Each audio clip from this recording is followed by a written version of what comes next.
Yo, I'm sure so many people out there is excited for the upcoming Space Jam: A New Legacy movie. I personally love the original as it does bring me back to my childhood and definitely have really fond memories of watching that back in the days. And this new movie looks like it will be a ton of fun. I guess one of the stranger things is that there is a tie-in video game to go along with the movie, and the game was part of a contest. A contest was held where fans got to give their ideas for a new Space Jam game, and this is basically what came of it. There was a Space Jam game for the PlayStation and Sega Saturn back when the original movie came out, and it was average at best.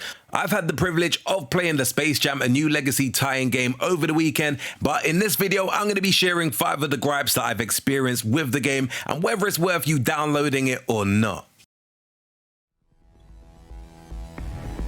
Number 1.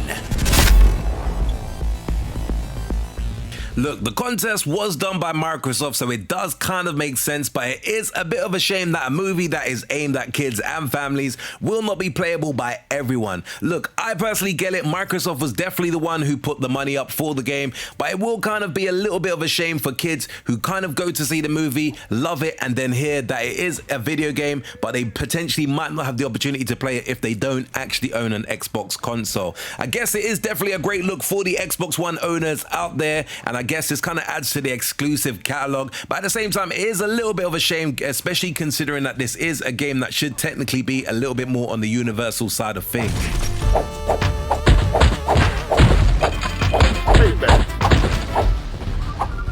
Number 2.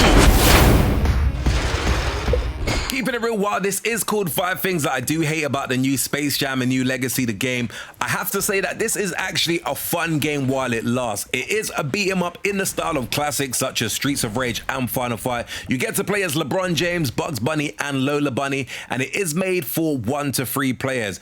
I personally really think though, adding that 1 extra player would have definitely made a big difference to allow at least 1 to 4 players to actually join in the fun in this game. Definitely still not really a deal breaker, but at the same time, I just think 1 to 3 players kind of limits the experience slightly. It kind of reminds me of what happened with the Battletoads game, where only 3 people could actually play that game, and it kind of is a similar feeling with Space Jam: A New Legacy, the game.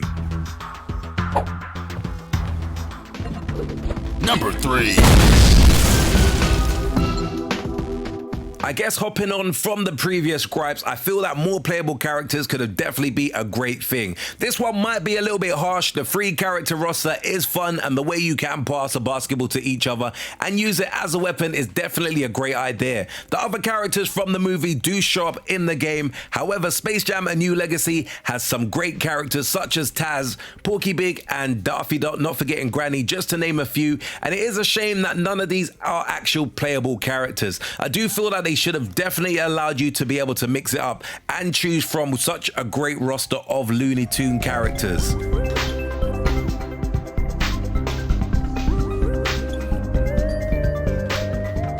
Number 4.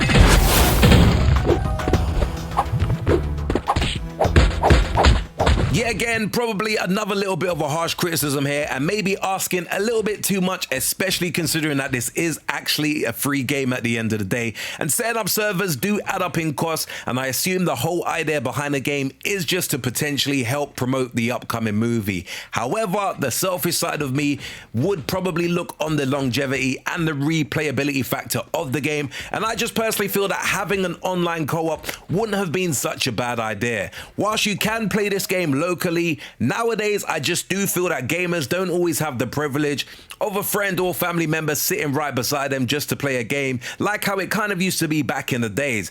As I said, it is a harsh criticism, but at the same time it would have definitely been nice to have seen this as an option. To be fair, so many budget games nowadays, you are lucky if you are to see an online co-op functionality in there.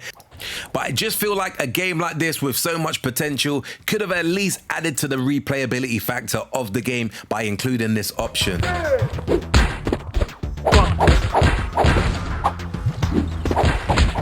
Number 5. Keeping it overall, I do have to say that Space Jam: A New Legacy, the game, is a very, very basic beat 'em up, and this will not win any awards or being in any top 10 list of best beat 'em ups that was released in 2021. It is definitely quite short, and it only offers a new harder difficulty and a boss rush mode once you have beaten it. And even the boss rush mode doesn't even really add much to the longevity of the experience, as you do have to fight the same 3 bosses, which if you do get past the challenge that they do present, because you do have to do this with 1 life, you kind of only really get through that mode within probably around 5 minutes, if that. I know it does sound harsh to criticize the depth of the game, especially when it is free, but just make sure you are not expecting something like Streets of Rage 4 or the new Battletoads, and you will have a much better time.